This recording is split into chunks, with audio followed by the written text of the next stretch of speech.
എല്ലാരും ചൊല്ലണ് എല്ലാരും ചൊല്ലണ് കല്ലാണ് നെഞ്ചിലെന്ന് കരിങ്കല്ലാണ് കരിങ്കല്ലാണ് നെഞ്ചിലെന്ന്. അനാമിക ബുക്ക് റിവ്യൂ ഒക്കെ മാറ്റിയിട്ട് പാട്ടുപാടൽ തുടങ്ങിയോ? ഈ കരകര സൗണ്ടിലൊന്നും ചിന്തിച്ച് കളയരുത്. ഞാൻ ഇന്ന് അതിനുമുമ്പ് എല്ലാവർക്കും ആൻസ് പാഷൻ ആൻഡ് ബുക്സിലേക്ക് ഒരിക്കൽ കൂടി സ്നേഹം നിറഞ്ഞ സ്വാഗതം. അപ്പം ഞാനിന്ന് എൻ്റെ കയ്യിലിരിക്കുന്ന ബുക്ക് ഉണ്ടോ, താന്തക്കിണർ, KS രതീഷ് മാഷിൻ്റെ പുസ്തകമാണ്. അപ്പോൾ ഈ കഥയിൽ, അതായത് ഇതൊരു ചെറുകഥാ സമാഹാരമാണ്. ഇത് ഞാൻ എൻ്റെ മകൾക്ക് ബർത്ത്ഡേ ഗിഫ്റ്റായിട്ട് വാങ്ങിച്ചു കൊടുത്തതാണ് കേട്ടോ. അപ്പോൾ എല്ലാവരും ചൊല്ലണ് എന്ന ഒരു കഥയുണ്ട് ഇതിനകത്ത്.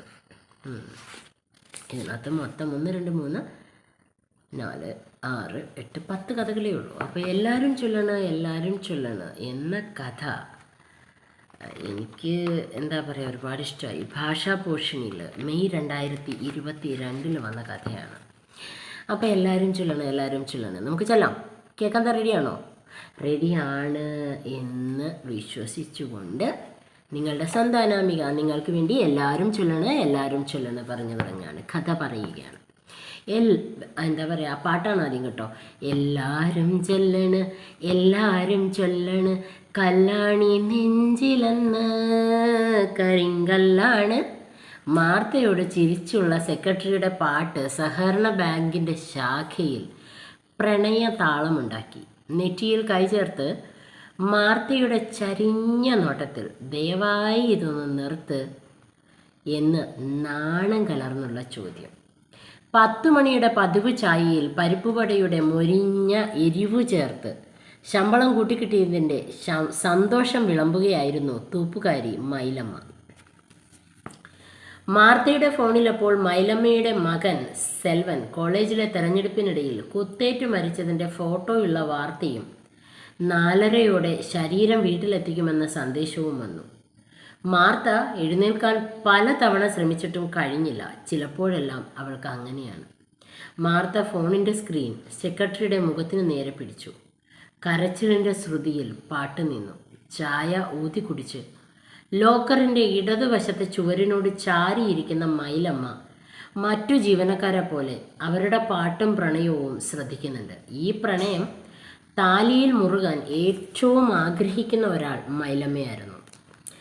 മൈലമ്മയെ പിന്നിലിരുത്തി ആർക്കും മുഖം കൊടുക്കാതെ വളരെ തിടുക്കത്തിൽ മാർത്ത വീട്ടിലേക്ക് വണ്ടി ഓടിച്ചു. സെൽവൻ്റെ മരണം ബാങ്കിലെ വേറൊരാളും അറിഞ്ഞിരുന്നില്ല. പ്രണയമുള്ള സെക്രട്ടറിയുടെ പാട്ടും കരള് കല്ലാക്കിയ വഴക്കാളി മാർത്തയുടെ ഇറങ്ങിപ്പോക്കും അയൽക്കാരി മൈലമ്മയുടെ കൂട്ടുപോക്കും ബാങ്കിന് മടുത്തു തുടങ്ങിയ പതിവ് രംഗങ്ങളാണ്. മാർത്തയെ മകളായി കരുതുന്ന മൈലമ്മയ്ക്ക് അങ്ങനെയല്ലാതെ മറ്റൊരു ചിന്തയും വരാനിടയില്ല. നിറത്തിൻ്റെ അലറിക്കരഞ്ഞ പോക്കിനിടയിലും മാർത്തയുടെ വിങ്ങലുകൾ മൈലമ്മ അറിയുന്നുണ്ടായിരുന്നു. തോളിലിരുന്ന മെലിഞ്ഞ വിരലുകൾ സാഹചര്യങ്ങൾ അറിയാതെ പോട്ടടി പെണ്ണേ എന്ന് പതിവ് ആശ്വാസം പറയുന്നു. പിന്നിലിരുത്തിയുള്ള യാത്രകളിൽ മൈലമ്മയുടെ സിഗ്നലുകൾ മാർത്തയ്ക്കറിയാം. കഴുത്തിലേക്ക് നിശ്വാസങ്ങൾ ചൂടോടെ വീണാൽ മുന്നിലൊരു കുഴിയുണ്ടാകും. തോളിലെ പിടുത്തം മുറുകിയാൽ മുന്നിലോ പിന്നിലോ ഒരു ലോറിയോ ബസ്സോ വരുന്നുണ്ട്. ദേഹത്തോട് നെഞ്ചുരയാൻ തുടങ്ങിയാൽ സ്പീഡ് കുറയ്ക്കു പെണ്ണേന്ന് സാരി മാറിയ അരക്കെട്ടിലേക്കുള്ള വിരലിൻ്റെ കുത്ത് അങ്ങോട്ടൊപ്പം മാറ്റി നിർത്തടി എന്ന് ഓർമ്മിപ്പിക്കും. ഇക്കിളിയോടെ നിർത്തി കൊടുക്കണം. മൈലമ്മയുടെ നേർത്ത വിരൽ 2 വട്ടം ശ്രമിച്ചിട്ടും ഇത്തവണ ഇക്കിളി ഉണ്ടായില്ല. മൊബൈൽ കടയുടെ തൊട്ടു മുന്നിലായി മാർത്ത വണ്ടി നിർത്തി കൊടുത്തു. ഇതെന്ത് പെണ്ണേ, നിനക്കിപ്പോൾ ഇക്കിളിയും ചത്താ? മൈലമ്മ മാർത്തയെ ഒന്ന് ഇരുത്തി നോക്കി. അവർ മൊബൈൽ കടയുടെ പടികൾ കയറുമ്പോൾ മാർത്തയിലേക്ക് സെൽവൻ വന്നു. ഒരു ഫോണിനു വേണ്ടി പാതി എഞ്ചിനീയറായ ചെറുക്കൻ വാങ്ങിത്തരാൻ പറ ചേച്ചിന്ന് എത്രയാണ് പിന്നാലെ നടന്നത്. ശമ്പള ദിവസത്തെ കൂത്തും ഇക്കിളിയും 800 എണ്ണിയുള്ള തിരിച്ചടവുകളും കൃത്യമാണ്. കേൾക്കാനും വിളിക്കാനുമുള്ളവൻ ജീവിതത്തിൻ്റെ പരിധിക്ക് പുറത്തായിരിക്കുന്നു. കടക്കാരൻ കൊടുത്ത രസീതി പേഴ്സിലാക്കി ബ്ലൗസിനുള്ളിലേക്ക് തിരികെയിട്ട് പോട്ടേന്ന് താളമുള്ള 2 കുത്ത്.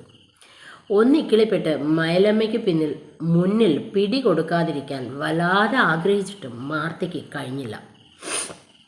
തോന്നുമ്പോൾ ഇറങ്ങിയോടാ. നിന്റെ അപ്പൻ ചാക്കോയുടെ വീടല്ലല്ലോ, പാർട്ടിക്കാരെ ബാങ്കാണ്. എപ്പോഴും കൂടെ ഓടാൻ ഈ പാവം വയസ്സേ തന്നെ കൂട്ടിക്കോണം. മാർത്തയുടെ കഴുത്തിലേക്ക് മയിലമ്മ ചൂടൻ നിശ്വാസങ്ങൾ പെയ്യിച്ചിട്ടും ചെളി നിറഞ്ഞ ഒരു കുഴിയിലൂടെ വണ്ടി ഇറങ്ങിക്കയറി. ആൽമരത്തിൻ്റെ മണ്ടയിൽ കെട്ടിപ്പിടിച്ചിരുന്ന ഒരു കോളാമ്പി രക്തസാക്ഷിപ്പാട്ടിൽ വിതുമ്പുന്നു. സെൽവൻ അനുശോചന. ആവേശത്തിൽ മുദ്രാവാക്യങ്ങളും എങ്ങു നിന്നൊക്കെയോ ഉയരുന്നുണ്ട്. വണ്ടി വെട്ടിത്തിരിച്ച മാർത്ത നിരത്തിനെതിരെയുള്ള കാട്ടുവഴിയിലേക്ക് പാഞ്ഞു. 4:30 വരെയെങ്കിലും ആ കൊള്ളിയാൻ വാർത്ത മയിലമ്മയുടെ കാതിൽ വീഴരുത്. ആവേശ കമ്മിറ്റിക്കാർ ചുവരുകളിൽ പതിപ്പിക്കുന്ന സെൽവൻ 21 വയസ്സാണ് കേട്ടോ, 21 ആദരാഞ്ജലികളിൽ കണ്ണുമുട്ടരുത്. സെക്രട്ടറിയുടെ ഇല്ലാത്ത കുറ്റങ്ങൾ മാർത്ത വാതോരാതെ പറഞ്ഞു. മകളെ കേൾക്കുന്ന മയിലമ്മയെ പുലി നിറമുള്ള ലോറിക്കും പേടിപ്പിക്കാൻ കഴിയാത്തത് മാർത്ത ശ്രദ്ധിച്ചു. കുറ്റം പറച്ചിൽ അഭിനയത്തിൽ അവൾക്ക് തൃപ്തി തോന്നി.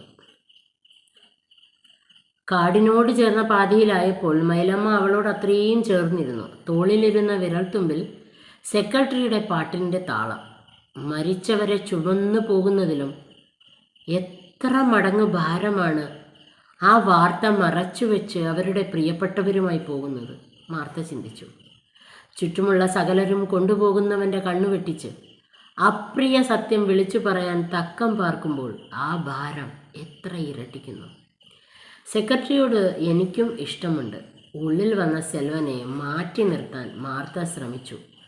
മയിലമ്മ അപ്പോൾ ഉറക്കെ ചിരിച്ചു. മാർത്തയുടെ കഴുത്തിൽ ഉമ്മ വെച്ചു.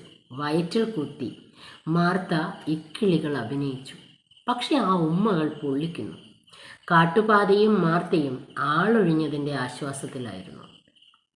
വൈകിയേ വീട്ടിലെത്താറുള്ളൂ എങ്കിലും ഇറങ്ങിപ്പോക്കിൻ്റെ ദിവസങ്ങളിൽ അവരെ കൊണ്ടുപോകുന്നത് ആ വഴിയാണ്.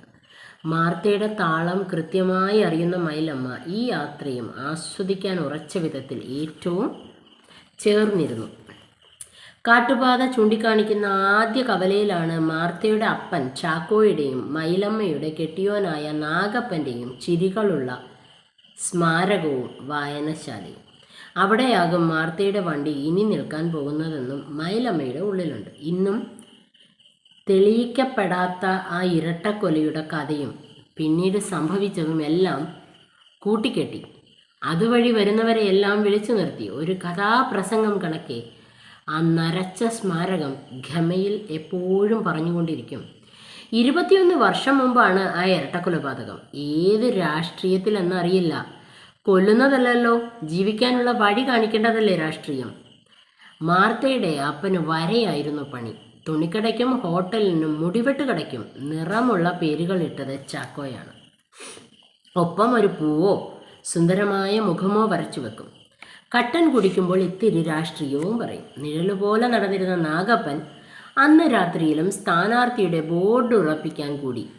നേരം ചുവന്നു വെളുത്തപ്പോൾ രണ്ടാളുടെയും ഈച്ച അരിച്ച ശരീരത്തിൽ കൊടികൾ പുതച്ചിരുന്നു. ആ സ്ഥാനാർത്ഥി ജയിച്ചു, ആരോഗ്യമുള്ള മന്ത്രിയുമായി. അന്നതേ ആ മാർത്തയ്ക്ക് വയസ്സ് 9 ആയിട്ടുള്ളൂ. മൈലമ്മയുടെ വയറ്റിൽ സെൽവൻ ചെറുക്കൻ കുരുത്തിട്ട് 4 മാസം.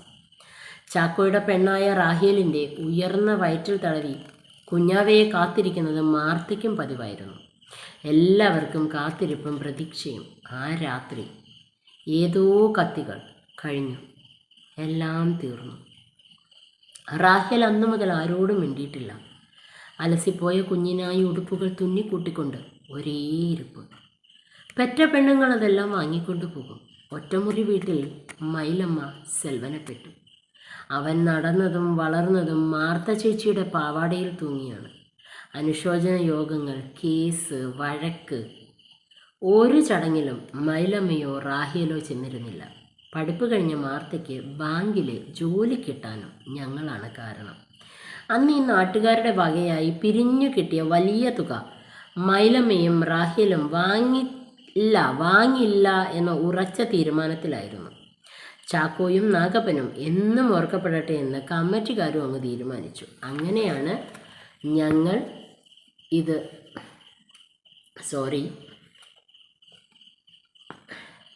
ഞങ്ങൾ ഈ വെയിലും മഴയും കൊണ്ട് ഇപ്പോഴും നിൽക്കുന്നത്. എന്നിട്ടോ അവരുടെ സ്വന്തക്കാർ പോലും അത് ഓർക്കണില്ലല്ലോ.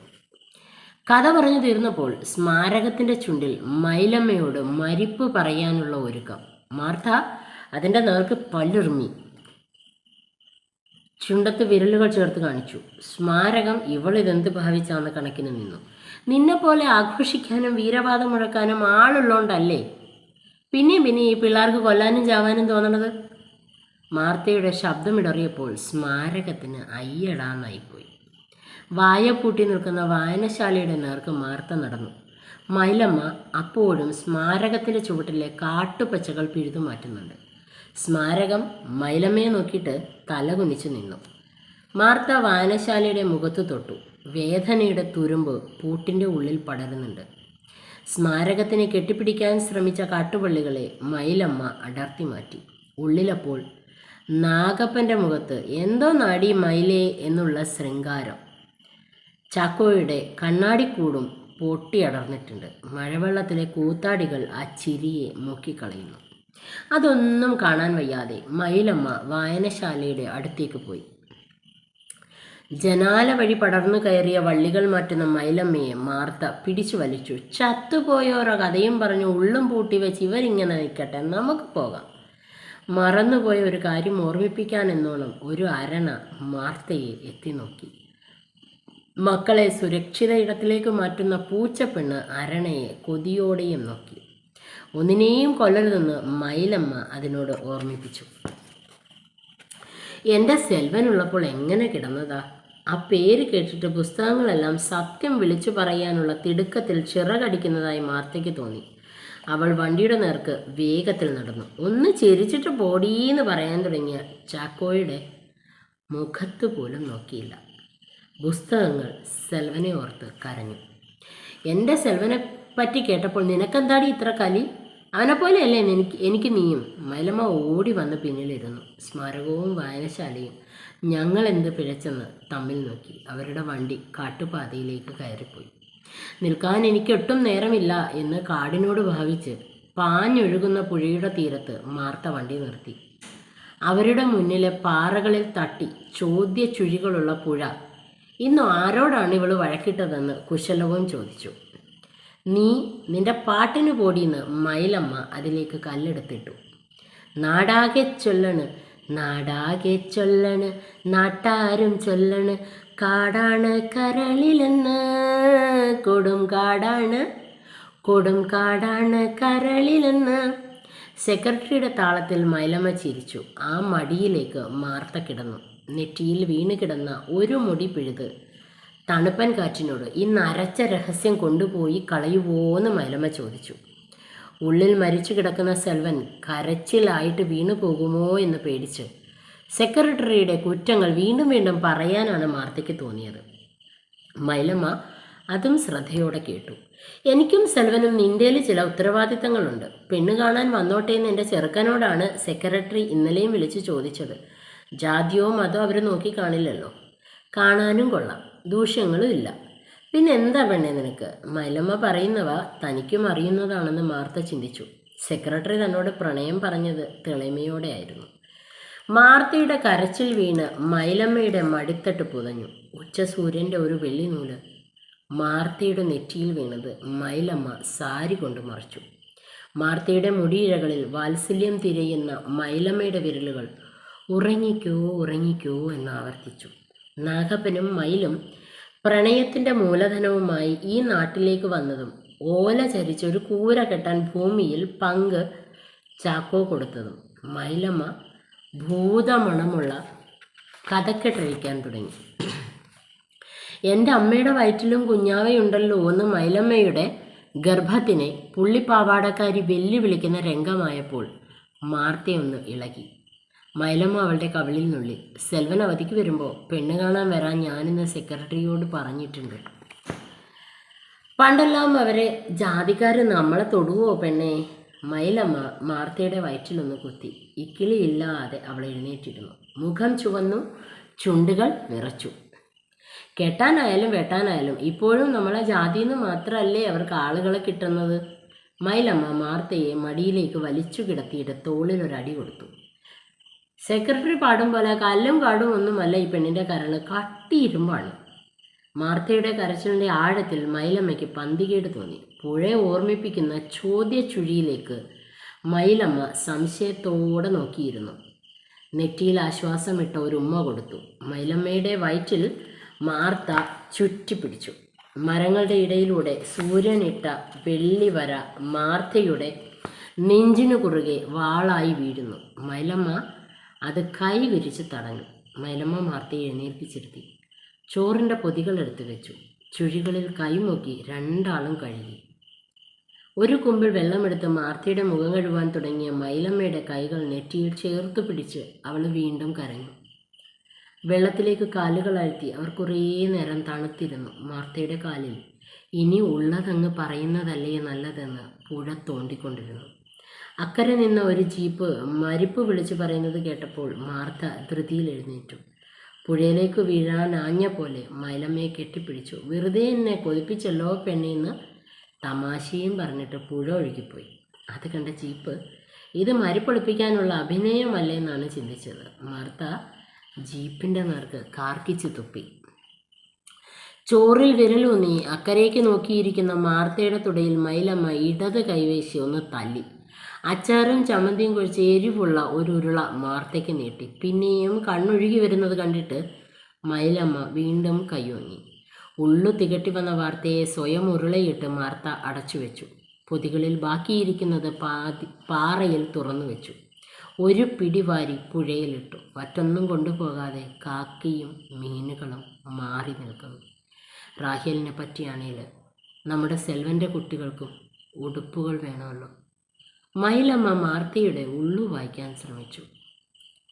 പുഴയുടെ കരപറ്റി വന്നിരുന്ന കുറ്റികൾക്ക് മാർത്തയുടെ മിണ്ടാട്ടം. മൈലമ്മ അവയെയും കല്ലെടുത്തെറിഞ്ഞു.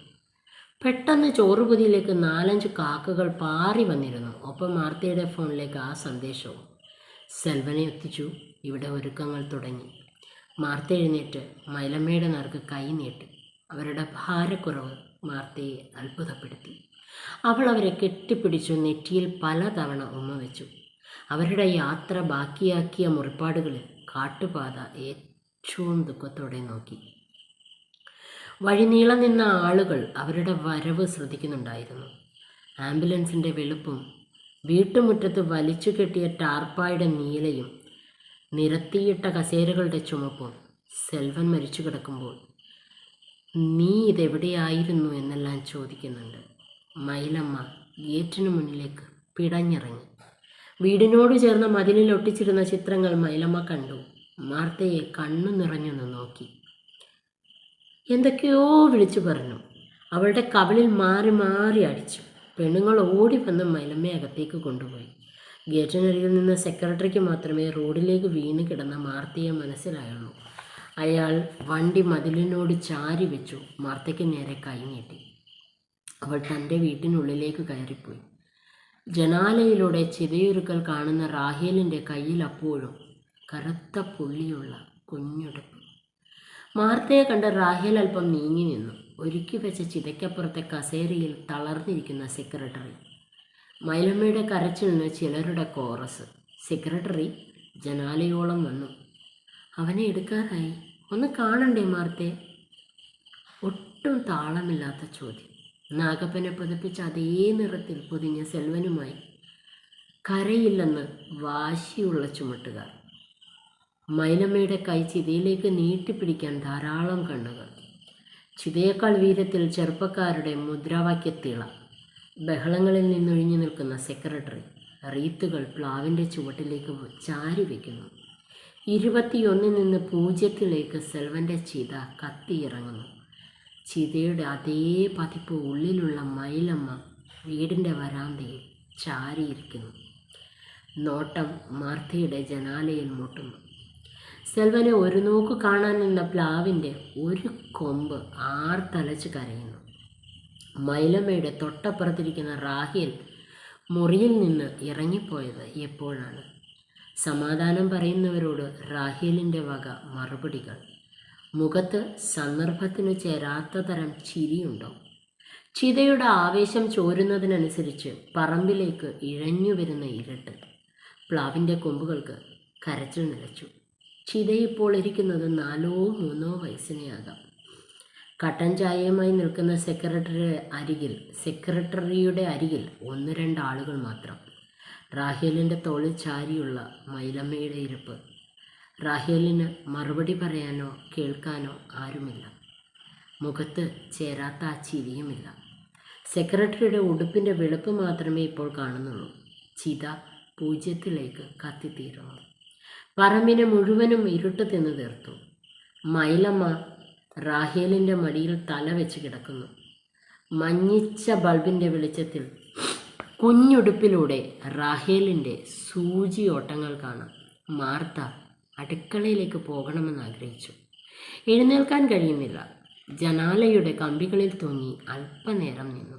ചുവരുകളിൽ താങ്ങി അടുക്കളയിലെത്തി.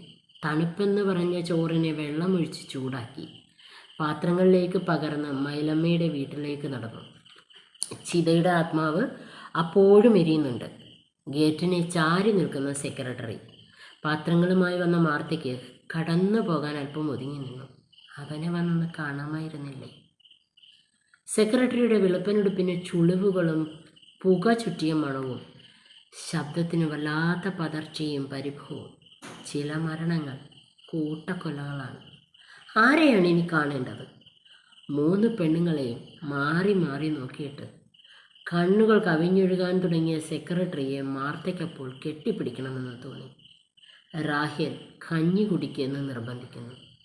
കുഞ്ഞുടുപ്പ് പിടിച്ചിരുന്ന കൈകൊണ്ട് മൈലമ്മ നിരസിക്കുന്നു.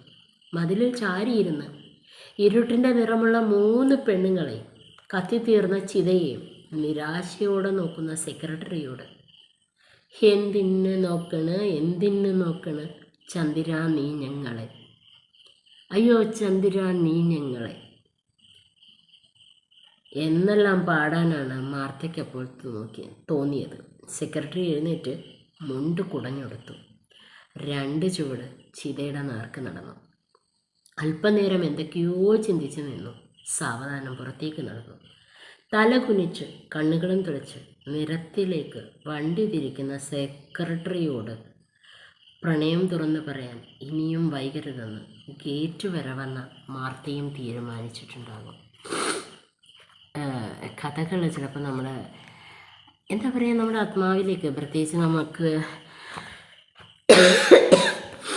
ഈ മരണം എന്ന് പറയുന്നത് നമ്മുടെ ഹൃദയത്തിനെ ഒന്ന് പിടിച്ചു കുലക്കൂല. കഥകളിൽ ആരുടെ മരണം കടന്നു വന്നാലും വായനക്കാരൻ്റെ കണ്ണ് നിറയും, ഹൃദയം ഒന്ന് പിടയും. അത് എഴുത്തുകാരൻ്റെ കഴിവാണ്, എഴുത്തിൻ്റെ ശക്തിയാണ്. അപ്പോൾ ആ എഴുത്തിൻ്റെ ശക്തി രതീഷ് മാഷിൻ്റെ തന്തക്കിണറിനുമുണ്ട്. തന്തക്കിണർ പ്രസിദ്ധീകരിച്ചിരിക്കുന്നത് സാഹിത്യ പ്രവർത്തക കോപ്പറേറ്റീവ് സൊസൈറ്റി ലിമിറ്റഡാണ്. നാഷണൽ ബുക്ക് സ്റ്റാളാണ്. അപ്പോൾ ഞാൻ ആദ്യം തെറ്റിച്ചാണ് വായിച്ചത്. നാഷണൽ ബുക്ക് സ്റ്റാളാണ് പബ്ലിഷ് ചെയ്തിരിക്കുന്നത്. 190 രൂപയാണ് തന്തക്കിണറിൻ്റെ വില. അപ്പോൾ ഇതിലെ കഥകളെന്ന് പറഞ്ഞാൽ മലയാളത്തിലെ പ്രമുഖ മാധ്യമങ്ങളിൽ പ്രസിദ്ധീകരിച്ചതും നിരവധി ചർച്ചകൾക്ക് ഇമോഷണലി കുറച്ചൊന്ന് വീക്കായിപ്പോയി ഈ കഥ വായിച്ചപ്പോൾ, അതുകൊണ്ടാണ് ഈ തെറ്റുന്നത്. നിരവധി ചർച്ചകൾക്ക് വഴിയൊരുക്കുകയും ചെയ്ത സായകം, ഒറ്റാൾ തെയ്യം, പാട്ടിപ്പങ്ക്, ഭയംപുരാണം, നിർഭാഗ്യക്കുറികൾ തുടങ്ങിയ 10 കഥകളാണ് ഈ തന്തക്കിണറിലുള്ളത്. അപ്പോൾ തന്തക്കിണറിൻ്റെ വായനയിലേക്ക് എല്ലാവരെയും സ്വാഗതം ചെയ്യുന്നു. Okay, bye, take care.